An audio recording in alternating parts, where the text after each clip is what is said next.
Welcome to the Beef Lab. I'm your host, Coach Joe Strong, here at the Mecca of Strength and Conditioning, Varsity House Gym. The Beef Lab is an inside look at everything it takes to run a world-class training facility. This is the source for strength entrepreneurs who want to learn more about programming, training athletes, business development, and marketing their brand. We're going to show you how we took Varsity House from a dingy little garage gym to a world-class brand.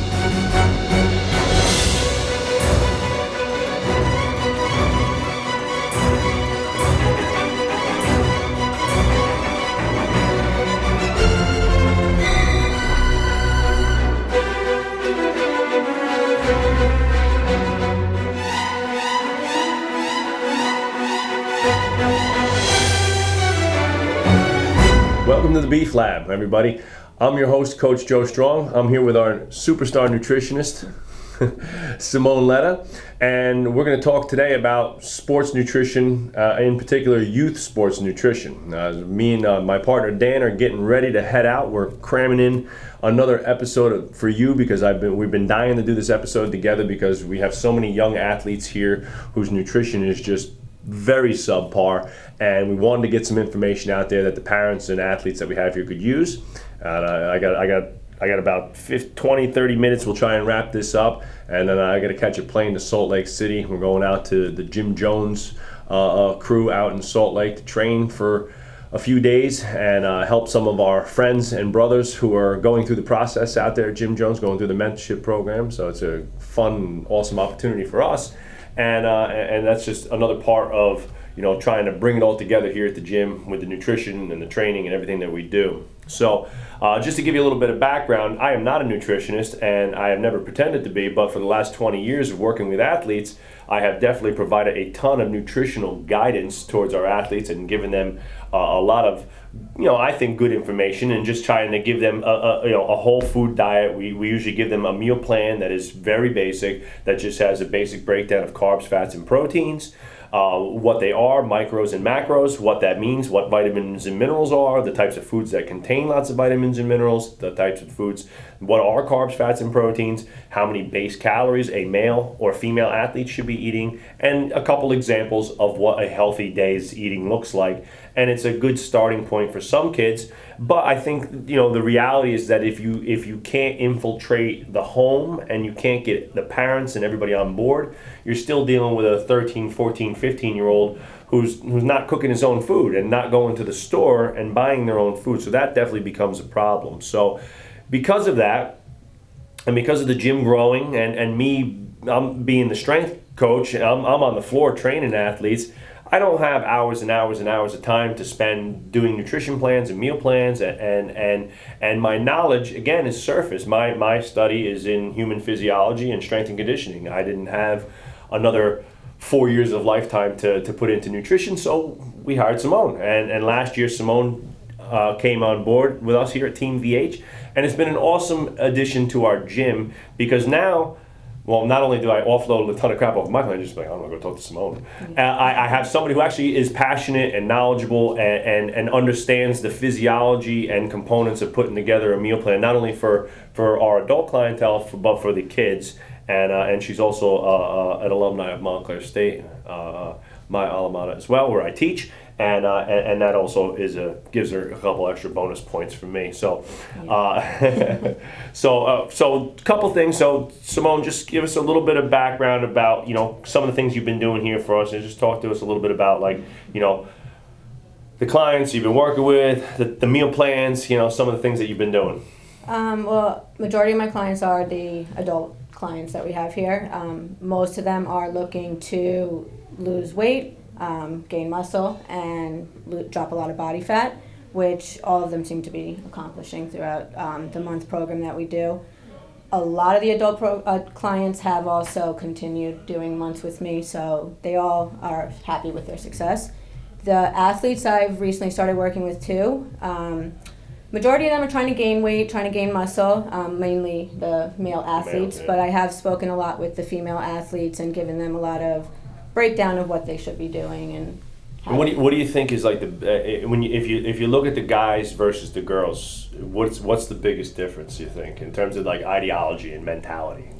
I think that they both just really aren't sure what they're supposed to be doing. Right. But the males, I think they just think, okay, let me just eat everything, and Right, that's right. how they're going to That's get what to I was their thinking, goals. yeah. And then the females kind of like, I'm not going to eat anything, and then they can't really perform. I mean, when I was a kid, I started reading like Muscle and Fitness, the old powerlifting magazines and things like that. My mom had bought me this weightlifting book, and really didn't have a section on nutrition. It had like a paragraph about, you have to eat a lot of protein. That was basically it. So, everything I could find that had protein in it, I basically ate. And, I'd go to lunch and I'd get double lunch. It was like chicken patty and mashed potatoes. It was all chemicals. It was crap. And I just, whatever. Yeah. I was eating a ton of calories, and that's definitely part of the equation. You know what I mean? It's definitely, you got to eat more calories, but I was definitely eating a lot of junk. Right amount, the right calories. Going to, I would stop on the way home from school and I would get like McDonald's and Wendy's, and that was like bulking up, So I mean, those are some of the biggest misconceptions that I always see, and I'm sure you'll agree, is that, for the guys, it's like just I eat whatever I want, I just pig out, and for the girls, I starve myself, because girls, there's always this social dynamic with the females where they want to look good too, and they're afraid that the combination of weight training, I talked a little bit about this last week's episode, was that the weight training, make me look like a beefcake, and then if I start eating, I'm just gonna get like, now if I'm eating 2,500 calories a day and I'm lifting weights, I'm gonna look like a dude, and that's really not the case, Most girls, most of the girls that we have here, I'm sure if we should do like a scientific study and like literally, do like a MyFitnessPal on all the girls for a couple weeks, and I'm sure they'd be grossly under-caloric. Most of them. I showed them a 2,000 calorie plan, and they all were freaking out. They're like, how am I going to eat 2,000 calories? Right, and that's. But they're also training, and they're doing their sports. Right, like the girl I spoke about before, who's had 2 hours of tennis, an hour of training. She has 2 hours of tennis every day, 6-7 days a week. Tennis it's not like she's just standing there. I mean, that's physical activity, plus you're training 2 or 3 times a week. And you're a growing young female. You're 13, 14, 15 years old, and your body's growing like crazy, and you just need to feed those nutrients. So another big misconception that I see a lot is the oversaturation of sports drinks. And kids show up here for a 1 hour training session with a 32-ounce Gatorade. And I think a lot of that comes from, more obviously the marketing from those companies. Gatorade is a massive sports sponsor, and there is some truth to the fact that muscle glycogen stores have to be replaced after training in order to repair and grow new muscle tissue, right? But what they leave out in the marketing, because they're not going to flood the TVs with 30 minutes of scientific study, is that doesn't happen in an hour of training. Exactly. It's generally not happening with a group of young teenagers who are not putting the same type of output that a professional athlete can put into each hour. And it's that is primarily for very strenuous, high intensity, longer bouts of training, right? So yes, if I go this summer I did a couple sprint triathlons, hour and a half, I did an Olympic try 3.5 hours, right? Yes, after that you need some high glycemic, drink would be good. That's a good replenishment, something quick and easy to get back to you. But other than that, the kids show up here. We do a summer camp, and there's moms wheeling cases of freaking Gatorade into the gym. It's like, you gotta be kidding me. The kid's here for now. How about drink some water, for God's sakes? So I had a quick story. I had a friend, Chris Corcoran. Sorry, Chris, I mentioned your last name, but if you're listening. And Chris was addicted to soda when he was a kid, and he was drinking Diet Coke like it was, and regular Coke too, like it was going out of style, and he was getting all these health problems. He was chubby, he was overweight, and he got off the soda and all the sports drinks too. At the time that was kind of new, but he was drinking soda and sports drinks, and he never touched a drop of water ever. And then all of a sudden they cleaned up his diet. They got him off all that stuff, and he just his whole body went through a metamorphosis. He lost a ton of weight. Actually grew a bunch. It was stunting his entire body. He probably felt much from developing too. His nervous system, his muscular system, his bones, everything were literally were eroding away from the chemicals in those drinks. So that is, if you take anything away from this talk, folks, is really just get off the sugar, get off all the crappy sports drinks, get off all the dyes, the chemicals, and just drink some freaking water, for God's sakes. These kids aren't working that hard. If you got a 3 or 4 hour match, have one Gatorade. You don't need 2 gallons of Gatorade. Get some real food in you. The preparation for proper sports hydration and fueling of the body should have happened a day or two before, leading up to the event. So if I prepared for the workout, right, having the right nutrients rather than worrying about the Gatorade. Exactly. So having the oatmeal and the whole wheat pastas and proper nutrition 2 or 3 days prior to the event, and filling up those glycogen stores properly instead of, oh crap, we didn't have breakfast again, and now here's your Gatorade, here's your bagel, and here's your Gatorade. So some of the other problems that we see. I think, and I know you see it a lot with our adult clients too, is that there's no real structure. They just kind of eat when they can, eat what's available. There's no thought process into going into like not only what do I eat, what foods do I eat, because that's a big part, like not knowing what to eat, but when should I eat? And how much should I eat? And that's all just it's not rocket science. You don't have to count calories. You don't have to weigh and measure your food. No, you don't. But, it doesn't, it seems very intuitive for me and you, maybe because we live in it and we do it, but it's like, I don't know, is 2 eggs, a piece of whole wheat toast, and some fruit for breakfast? That doesn't seem like it's that mind-blowing of a concept, you know what I mean? So where it's like, or a salad with grilled chicken, some chickpeas, some vegetables, like a nice big garden salad with some grilled chicken or salmon on it. I mean, that seems like very easy to put together and not a lot of thought to go into that. But people come in like, I don't know what to do. And it's like, well, what do you mean? You're 40 years old. They know what to do, they're just not sure how to start. Right. And then a big thing we see with the kids is the moms don't cook. I don't know what you moms are doing. I know you're very busy driving your kids around from sporting event to sporting event, right? And going to the gym yourselves, thankfully. But somehow, if you want to instill a better life and a better opportunity for your kids to be better athletes and to be better individuals, the home cooked food is the way to go. I grew up spoiled. I mean, obviously everybody knows here that I'm like obsessed and a huge foodie, but I grew up in a house where mom cooked every single day, and there was always something cooking. So I feel like I was very lucky, took it for granted when I was a kid, but now that I have my own home and cook every day for myself, I'm very appreciative because A, I know how to cook, and B, I know the value of home cooked food and how much better that is to go out and buy some broccoli and cook it yourself as opposed to buy it out of a bag, you know what I mean, things like that. So that's another big thing. A lot of things we see too, and I'm sure you see with the adults, they eat out way too much. All the time. Yeah, so all their meals. Right. So is it a combination of going out to food, or is it also going and buying food, like bringing take home food home and stuff like that? I think a lot of my clients it's like a social event. They go out for lunch with their friends. They go out to dinner with their significant others, and it adds up. It's time to get a job, ladies. Time to get a job, right? Get a job, cook some food. All right. I mean, you got too much time on your hands to do nothing. So I think, because of that, eating out, and my quick tidbit on that is there is absolutely no way that a restaurant whose number one job is to make money and gain repeat customers is offering you the healthiest alternatives. I'm trying to buy the cheapest food I can to the best taste I can, right? So unless you go to a place and you're paying top dollar for food, maybe some high-end restaurants in the city, or we go out to Colorado and Utah, and there are a lot of organic places. You're paying for that price, but you go to the diner, you go to the regular stores, it's not organic chicken. Nobody's putting organic salmon or wild-caught salmon on it. That's $25 a pound. They're not selling you that. Right, so and I want to make it taste good. So I'm gonna put some butter, some salt, some oil, exactly, and I load it up with flavorings, to make it taste good. A piece of steamed wild chicken over a bed of steamed spinach isn't probably like, why did I go out and pay for that? In a sense, people are gonna be like, so they don't, no doing it there.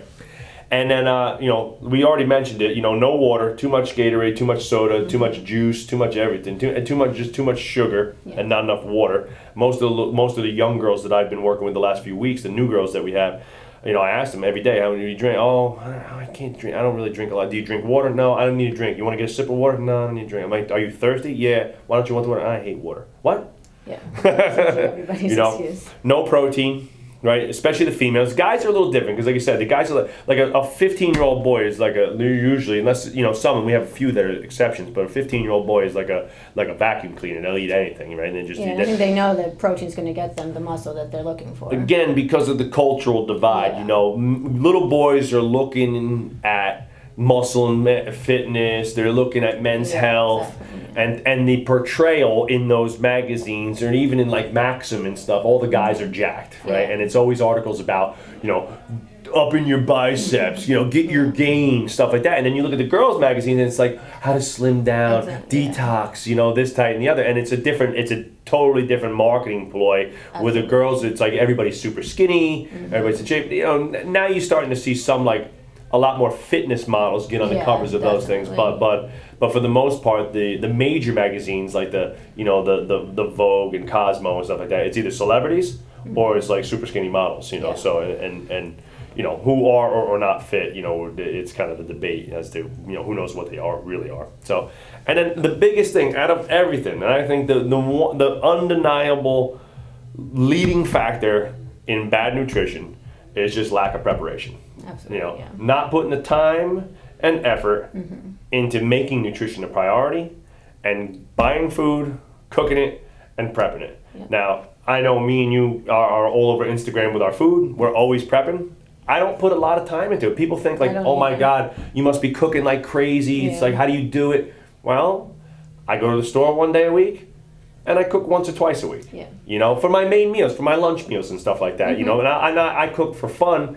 On Friday night, me and Adele usually have date night, and we'll cook, and then we'll have a nice stay-at-home dinner, and I'll cook something fresh. Yeah. Wednesday nights, she usually cooks, and she makes the food that lasts like Thursday, Friday. Sunday, I cook. It's Sunday and Wednesday we do the cooking, And Sunday I cook, and that's my food Monday, Tuesday, Wednesday. Wednesday she cooks. That's Thursday, Friday food. Friday we have dinner together. I cook something at home. Saturday's our one day if we want. We go out to dinner. We have a nice meal out and we do something. And we usually go out for food that I don't cook. So like, Thai food, something like that. Something, sushi, stuff that I don't do. Something different so I don't have to be bothered. But I spend a couple hours prepping on Sunday. Yeah. And an hour on Wednesday night we make something really simple, and there's tons of simple recipes. Simone's got a treasure trove of awesome recipes. We're gonna post a bunch of them up on the show notes so you can take a look at it. We'll put some simple stuff up on the recipe. It really comes down to just like, just being committed to it and making it happen and going out and buying foods, but then making simple recipes. It doesn't have to be as complicated as people think it is. I mean, taking 2 roaster chickens and cover them with olive oil and a little like herbs de Provence or Italian seasoning that you get in a jar, right? Cut up some potatoes and carrots in the pan and stick it in the oven for an hour and a half. I mean, that's really not a complicated process. That's 15 minutes of prep time and an hour and a half of just sitting in the oven, So, and makes the house smell good. Okay, all right, so let's just talk a little bit about some of the physiology of nutrition. All right, so we got to, for the nerds out there, we got to just give them a little tidbit of what it means for carbs, fats, and proteins, macros and micros. So kind of give me your interpretation of, there's a lot out there. Like I'm sure you've heard like these diet plans, like if it meets my macros type things. You know what I mean? And I've always been a very big proponent of the macros. And I always think like kind of building from the inside out. You get your micros first, you make sure that your nutrient density is high, and then we'll make sure that we fill in enough calories with the macros to how do you feel about that, and what are your kind of thoughts on? I mean, I definitely agree. I think that not too many people worry so much about their micros because they don't really know. I mean, it's your vitamins, it's your nutrients, and it's just as important. Just by having a whole balanced diet, you're going to be getting all of the nutrients that you need. Right. But yeah, I mean, so like an example, like I look at a kid like Mike Riley who trains here, right? When before Mike came home for his combine training, right? He was eating very healthy in the standards of a college He was not eating any vegetables. Yeah, none, zero, None. zero. None. It was all macros. It was chicken, brown rice, Yeah. and that's pretty much his only source of nutrient dense protein food. shakes. Right. His only source of nutrient dense food was either fruit, sparingly, and chickpeas that he put in his brown rice sometimes. So there was no vegetables whatsoever, and since kind of he hasn't changed nothing. All he did was start throwing spinach and broccoli into everything, right, and throwing some greens and mixing it up. I still got to get him on like a variety of vegetables. It's nice to have. You want to in my how I put it together in my head is I'm trying to mix colors. I want purple, I want orange, I want red, I want yellow. I want a lot of green. Let's say 50% green, and then pieces of everything else. You try and get as much as you can. That's just kind of an easy way that I've always looked at it, just to make it simple. Me being the foodie that I am, there's nothing I don't like vegetable wise. So I eat it all. From the Brussels sprouts to the asparagus to everything. So, and that's why I try to get the Mike. It's like just eat that variety of food, and you will get a ton of your macros. And then make sure you're eating the same thing, a variety of fruits. I like fruits that are high in fiber, lower glycemic, like oranges, like apples and pears and things like that, as opposed to like the very sugary fruits, and so forth. But all right, so let's talk a little bit about carbs, okay? So carbs are the main energy source, right? And carbs, we know, you ingest carbs in the form of either starches or direct sugars, right? So you have breads, pastas, rices, potatoes, oatmeals, and things like that, and those constitute your starches. And then you have fruits and vegetables that have sugars in them, and then those constitute your sugars. Everything enters the body and gets broken down chemically by the digestive system and winds up becoming glucose in the body. Everything gets converted to glucose to use as fuel. Couple things happen to sugar when it enters the body. You will use some of it and burn some of it for cellular function. You will store some of it short term as glycogen, and then you will store some of it long term as fat, right? Am I missing that? I'm correct, right? Yeah, okay, that's correct. all right. So, and you're the nutritionist, okay? and so from there, what we see is with a lot of women, especially, and men, with an overabundance of carbs and sugars, is an overstorage of fat. Sugar causes the rise in insulin. Insulin is the hormone that dictates the usage of carbohydrates in the body and tells the cells to basically open up the floodgates and start processing the sugars and turn on protein synthesis, and it does a lot of other things in the body. But if you're constantly taking in tons of sugars and tons of sugars and tons of sugars, and you get this insulin spike all the time, the cells almost become dulled out to that effect, and that's when you start this insulin resistance, and you need more and more insulin, and therefore more and more sugar, and you almost become that carb crave, carb dependent, where it's almost like having a drug where your brain is so used to running at a high level of blood glucose and or insulin that it's almost like when you take it away, it's like a withdrawal effect. Have you seen that with some of the clients that are they're like dying for food, like at first like Absolutely. I mean, they crave the things that we try to get them away from, but that's also why I try to incorporate like a little bit every once in a while. I don't want you to be deprived of it completely, because then you get those cravings, right? And instead of having a little bit of it, you're gonna go a little crazy. So a smart way to set up a meal plan, especially if you're new to a new nutrition type of diet, you've been eating like crap for a bunch of years, is to maybe like every couple of days to have like a little something that even if it's like some fruit, like a fruit salad, or some carbs too, like some rice. A little bit of rice too. I mean, a little bit of potato. If those people that just, I know, I mean, I'm Italian. My family loves the pasta. It's hard to get them off of it, but you give them a little bit, and then they won't be craving it as much. Right. So it's not like I'm gonna have I starve myself for 2 weeks and then I binge out on it because I'm dying. Right. I go out and get a calzone and pig out. Right. And it's not realistic to think that you're never gonna be having the pasta or the rice again. Right.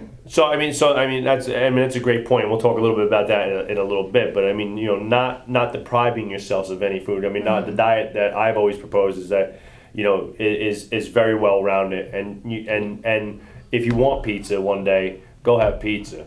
You all know, about and, moderation, right, yeah. and don't eat the whole pie, which I've done. But maybe I didn't eat an entire rack of lamb this weekend, but whatever.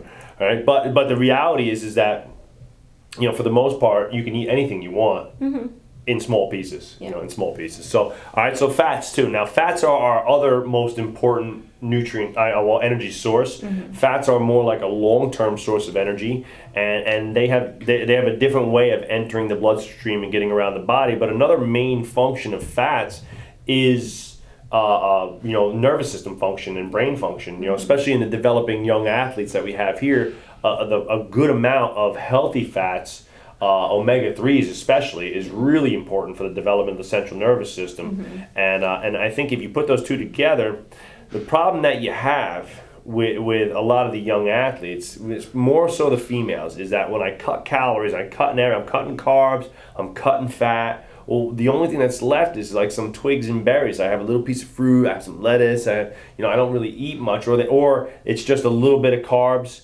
and no protein, no nothing, and it's you have to have carbohydrates as an athlete. Yes. You cannot run high level on no carbs.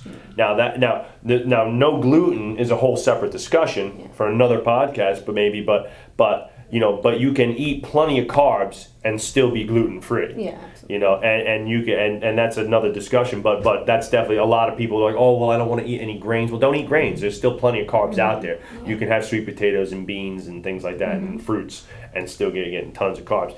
But fats are one part that I think a lot of people are missing, because they don't know what the healthy fats are. So give us a rundown of what are some of the best fat sources for people looking for healthy fats to improve, especially if we're talking about like omega-3s and so forth. Yeah, I mean, as with my clients, the kind of fats I give them are, I try to incorporate fish once or twice a week. Avocado is a very big one that a lot of people really don't go for. Cooking with olive oil is always a good option to kind of sneak it in there, using an olive oil based dressing when they're having their salads, things like that. Do you like? Have you used coconut oils too? I have a little bit. I use a little coconut oil for yeah, it's very popular now. I've been using it a little bit with my cooking. Gives it a little nice taste to it, but yeah.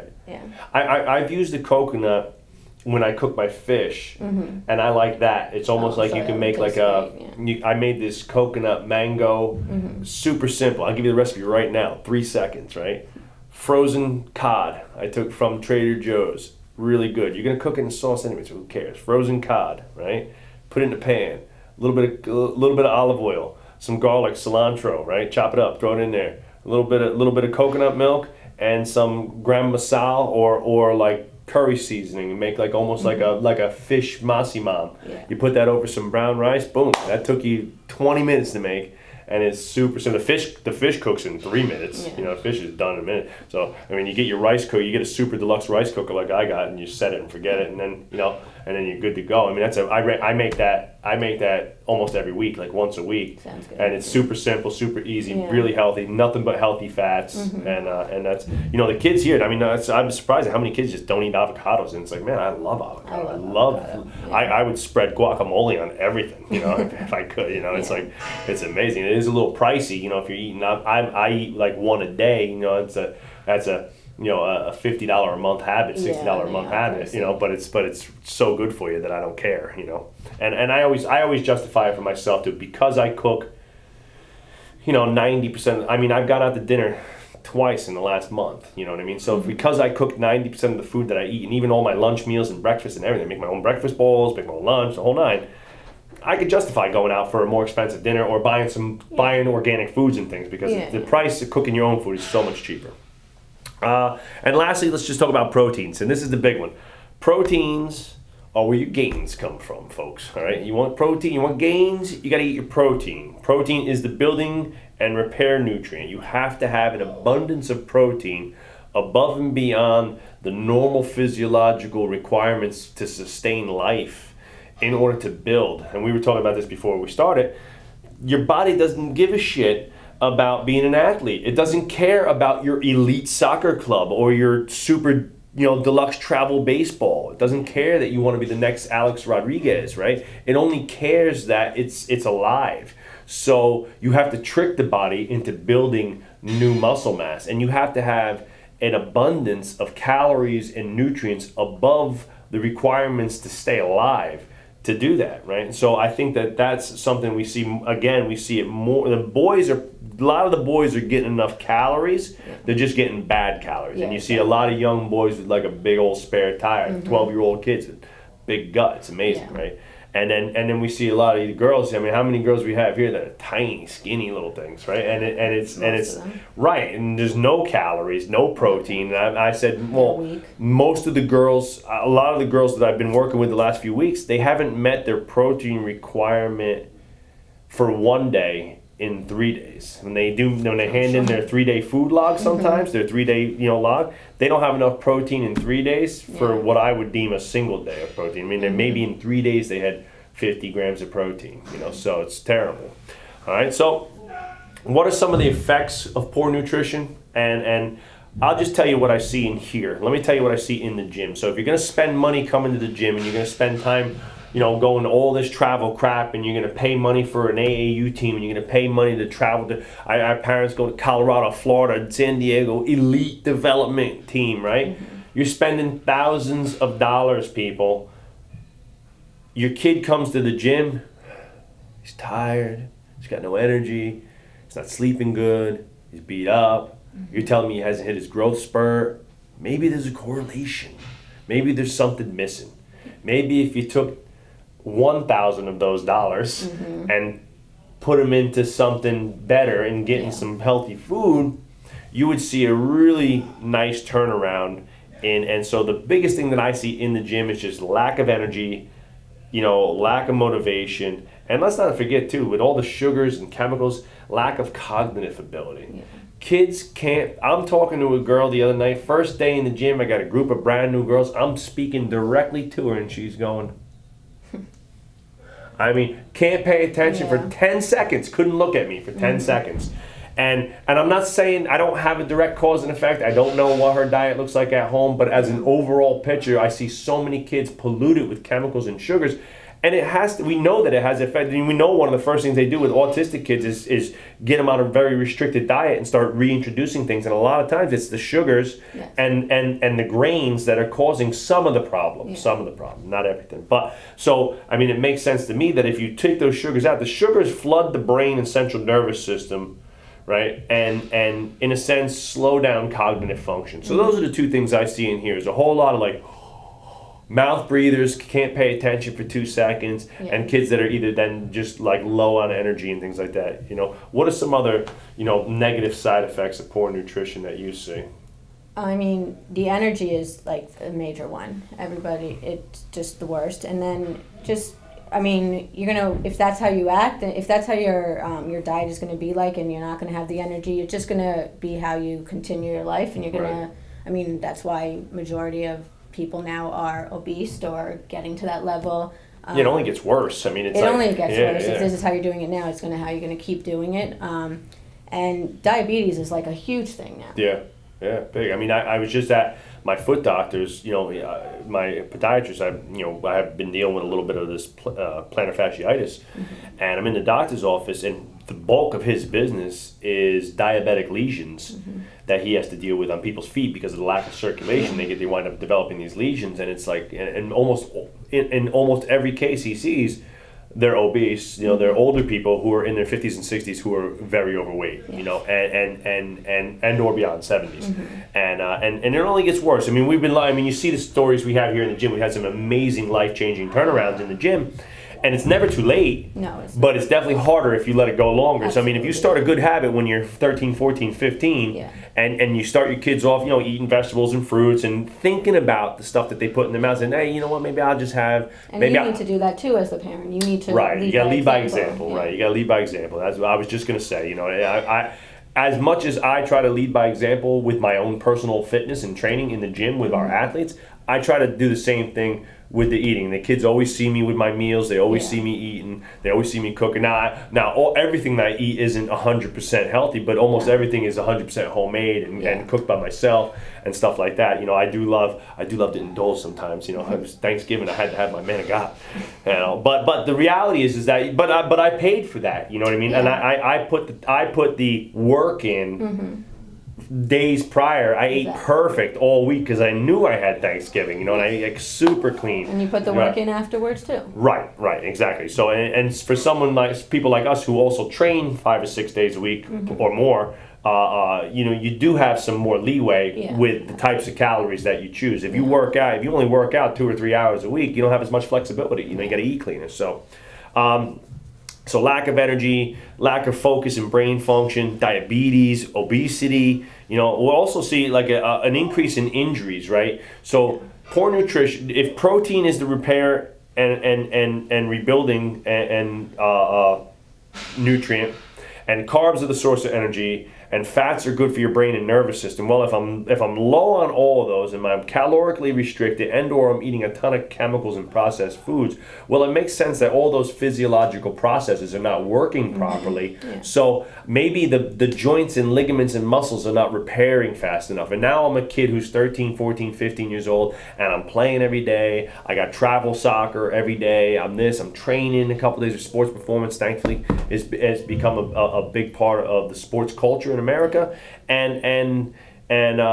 but my nutrition is so bad that I'm literally running into a physical and nutrient deficit week after week, where I'm accumulating injury after injury after injury, and I'm just not repairing fast enough. And you can see that a lot in some of the young kids. I've had some girls in here, and I was talking a little bit about Lexi last week. You know, Lexi's cleaned up her diet a lot. And in the last year, she looks like a different person. She looks like she's got more energy. She looks way fitter. She looks like she's doing, you know, leaned out. Strong. She looks strong, right? And she's still not eating good by any means, but she's eating way better. Yeah. You know what I mean? She's not eating perfect, but she's eating way better. And there's proof. And you see women all the time who've had like problems with healing in their nails and their hair, and they change their diets, and all of a sudden, you know, their nails and hair change, and everything starts growing back. So. Give us a rundown real quick on what are some tips that we can do. How do we fix it? So if we know the problems, we know what it does, and we know that most of it. If the biggest problem is preparation, how can we give? What are some simple tips for preparing and just doing it better as a family? I mean, you really need to take the time to prep and organize it, and if you need to just kind of lay it out and know what you're going to do, the best way is actually write it out and write down a plan of what you're going to do on a Sunday or whatever day works for you. Like come up with some recipes or something like that. Very simple recipes if you need. I have a ton of recipes that I make in bulk so that I'll have it for 3-4 days and I don't have to worry about it. Some of my clients that are just crazy busy, I say always have a bowl of hard-boiled eggs in the fridge. Something so easy to grab. Having containers of some kind of Greek yogurt, plain Greek yogurt, and little container of fruit, grab and go.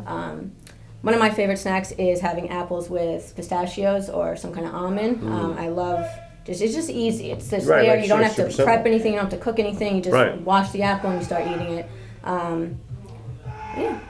So I mean, for me, I don't know. Like being Italian, I'm sure you had the same thing, right? And I don't know. It's like a rite of passage if you're Italian American. It's like, you know, Sunday, you know, was family day, and we cooked at home every Sunday, and Mom got up early and she started a pot of sauce early in the morning, and we made meatballs or sausages and pasta, and sometimes we make lasagna, we make the man of God, you know, we make fresh gnocchi, chicken cutlets, right? I mean, some days we made all that stuff, you know, and you had food for the entire week. But that was the plan. That was kind of part of the plan because my mom worked, and me, it was me and my sister and my mom worked, and so I was home. So it was like, you know, there was always a big giant Tupperware of pasta and meatballs and something in the fridge, and it was easy to get. So I just carried that over. So my Sunday prep day is sacred.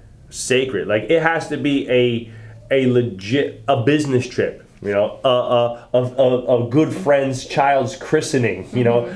If it's just like, hey man, want to hang out? No, it needs to be in your schedule. It's got to be in my schedule, and my friends generally know that if you want to get together with me on a Sunday, that they're coming to my home, right? And they don't mind because I'm cooking good shit. So it's like, all right, Joe's cooking. So anytime I have football Sunday, it's like, what are you cooking?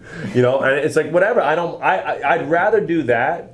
And I'd rather cook for everybody because I know at the same time, if I'm making sausage and peppers for the football game, I'm also making my grilled chicken and my sweet potatoes and stuff for the rest of the week. You know what I mean? So and I'm home, and when I'm out of that routine, because it's such a routine for me now, I feel very uncomfortable. Like there was a couple Sundays where I had some stuff to do. You got to make the wife happy too, and I had to go down and see some of her friends, and I'm.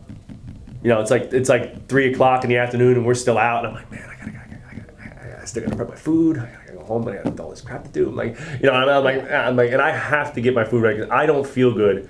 Especially, not that I'm old, but at 40, your nutrition's got to be better. When I was 20, 25, you get away with a lot more crap. You know what I mean? But now, when I'm 40, I'm still trying to make gains in the gym. I'm still trying to train hard. If I don't eat good Monday through Friday, I feel like my whole week's screwed up. And I feel like if I don't have my meals with me, and I don't have my food, I feel like that's part of my mental edge training wise too. Like that makes me feel like I'm doing everything I can to get better.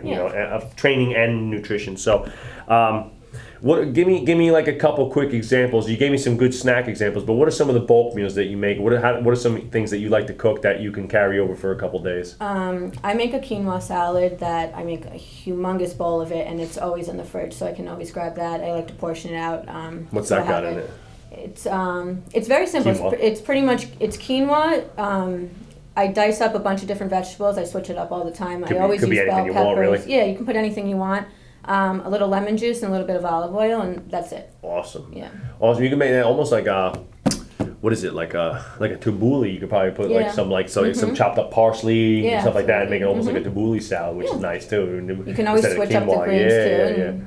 That's awesome. I like salads are a huge thing. Now I know a lot of people like hot food and stuff like that, but for me, like a salad is great because a salad will stay. Like I've done the quinoa salads before, and I love making a big garden salad. And I like putting fruit in my salad. So I'll do like right now the clementines are in season, so I'll take all the little clementine pieces and chop them up and put them in there. You know what I mean? You do some of the clementines, make a big salad, olives, clementines, mixed greens, peppers, all that stuff. Bell pepper. I don't like. This is the tip though. I don't like putting onions in a salad that's going to sit in the fridge because then the entire thing is like a giant onion. I leave them separate and put them on. If you want onions on your salad, you put them on separate. So and I don't like onion at all, so I don't. Neither does Adele. Neither does Adele. So she doesn't put. So it's like if I want the onions, I got to put them in a separate container. But you can put anything. You got to be creative, people. Cooking to me is creative, and I don't paint. Right, I can't sing. Right, I can dance a little bit, but nothing that I would brag about. And my woodworking skills are minimal. I'm not a blacksmith. I have no. All I'm good at is lifting weights and running this business, apparently, sort of, and cooking. Yeah. So and cooking is my artistic outlet. I love having people over. I love cooking. I love the entertainment process. But and people come over and think, oh, you make it look so easy. Yes, it is easy for me because I put a lot of time into it. So like when I'm prepping my foods, I'm slicing and dicing. People are like, well, dude, I cut my finger off, and I'm like, if you practice more, you get better at it. You know what I mean? If you never do it, you're never gonna get any better at it. So it's like just buckle down and do it. And it's like, oh, I hate it. How can you hate having good food? You love it. You love coming to my house when I cook it for you. But those are some things. It could be as simple as just throwing some vegetables in the oven, which I always do too. If I'm rushing around, I'll just throw a little olive oil and some vegetables, put in the oven for 15 minutes. I mean, that's brainless. And throw in a container for the week, and that's brainless. Simple. I do that too, and I even put my starches. I'll roast my sweet potatoes, right? And then and brainless. You don't have to do nothing other than don't forget it. Set a timer. Put a timer. 375 for 45. I like to check my food every 20 minutes. So give it a shot. Every 20 minutes, give it a shot. But that's about 45 minutes of cooking, and you're done. You got nothing, and you're still doing whatever you have to do in the house. Like if you're a mom and you're home and you got to do laundry. You can put the roaster chicken in the fridge. In the oven. You put the vegetables in the oven, and you go do the laundry. You know what I mean? You come back in 20 minutes and check the food, and it's not that big of a deal. One of the biggest things for me that I've seen, like I said, we talked about our families, and is really it was the family involvement and the fact that we all, like my mom expected everybody to be home on Sunday. for Sunday dinner. And getting the family involved is so important because, you know, we see a lot of families here. We got a bunch of good families here who now the whole family is doing it. Like the kids train here, the mom and dad train here, and you really see like a change in ideology in the whole household. You can't have like one rogue guy like doing whatever, like dad's, you know, beer drinking, pizza eating slob who doesn't care, and mom and the kids are trying to eat healthy because the kids see that and they emulate, well, dad's doing it. So I can be Exactly. So, you know, and so getting the family involved and making, what I've done with a couple of the clients here is like, you know, have like your own little mini contest, have like a healthy eating contest, keep track of your fruits and vegetables and see who ate the most fruits and vegetables that week, and you know, just make it fun, especially if you got younger kids, especially if you got like 8, 9, 10-year-olds, like, you know, they're a little bit less jaded than the 13, 14-year-olds. That's when you got to start it, is when they're 8, 9, 10. Right, because at that age they don't know any better. Yeah. And they're not as influenced. And for them, you know, being like mom and dad is a big part of it. By the time you're 15, you don't want nothing to do with mom and dad anymore. But you know, 8, 9, and 10, you know, whatever dad does, I'm doing. Dad's eating burgers and pizza, I'm eating burgers and pizza. Yeah. So it's like that's a big part of it. You know, and you know, just like I said, just prepping your food is the biggest thing. And I know it's a little bit of time, but like as a family, that time is precious. You know, I always enjoyed cooking with my mom. You know, this past Thanksgiving, I left Adele at the house because she wasn't ready in time because I wanted to get to my mom's to cook. You know, and I feel bad that she's cooking all the food by herself and like, you know, so I got in the truck and left at like 10 o'clock and shot up to mom's, and I'm in the kitchen. We got their aprons on. I bring my knives. She brings her knives, and we're like slicing and dicing. We're like, you know, what do you call it? Iron Chef, you know, Iron Chef Riggio's in there, and it's just a lot, and it's just a fun thing. You know, now, you know, like I said, at 40, my mom's 70. I love that time with her, and I love spending that time with her, and I wouldn't have had that if we didn't have that connection when I was a kid, you know, and I mean that's absolutely 100% where my love of food comes from. But you know, that enjoyment of spending time with my mom and cooking together and doing those things, that started when I was a kid. So like if you can use that opportunity to create some family time, and maybe just falls in love with it and loves to cook and you know, there's nothing comes bad out of knowing to cook, male or female, right? You like to cook, you're a good cook, you know what I'm saying? Down the road when you have a family, that's going to be a great benefit to them, and vice versa. You know, Adele cooks a little bit, but I love to cook and I do most of the food shopping. It's an awesome benefit to us, our friends and our family. They love coming over for food, and you know, and we love experimenting with new things. That's become part of our family culture, and it came from where I was, my family, my mom, my family, and now my family, you know, with Adele, and you know, in the future with us having kids and stuff. I want that to be part of our family culture, and so I think so. Like nutrition is, you know, people make it. Well, I think like, you know, the biggest couple takeaways here is, you know, get off the sugar, cook your own food. Make time to prep your food, and make time for your family. Make time to educate yourself and your kids about nutrition. It's not complicated. It's not rocket science. You do not have to have a degree in nutrition or a degree in human phys to understand what healthy nutrition is. You don't even have to know what any of those things do. You just need to know that it's good for you and it's the right thing to do. And start making smarter choices, and stop coming to the gym.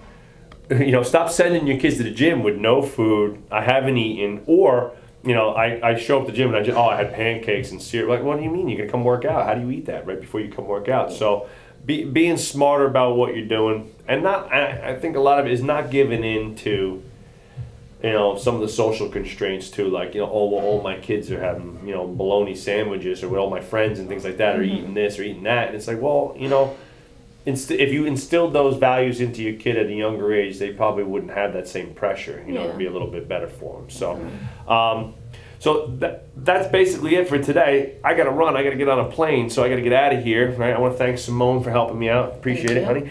And keep kicking ass here in the gym. We're going to put a bunch of information on the show notes for this one. I want to put some recipes and some information about Simone. You can contact Simone directly here at the gym at sletta at varsityhousegym.com, and she can answer some questions about nutrition and her meal plans and so forth. Her program that we have here is called SNAP, Strategic Nutrition Planning. And it's an awesome program that our athletes and clients have been utilizing. We'll put some recipes up. I'll put the outline of our show notes so you have a basic outline of some of the things we talked about today. If you have any questions at all, please feel free to write in and ask myself or Simone about anything you do with nutrition, training, business development, or such. I hope you enjoyed the episode. If you liked what you saw, please give us a 5-star review on iTunes and hit the thumbs up button and subscribe to our page on YouTube. See you soon.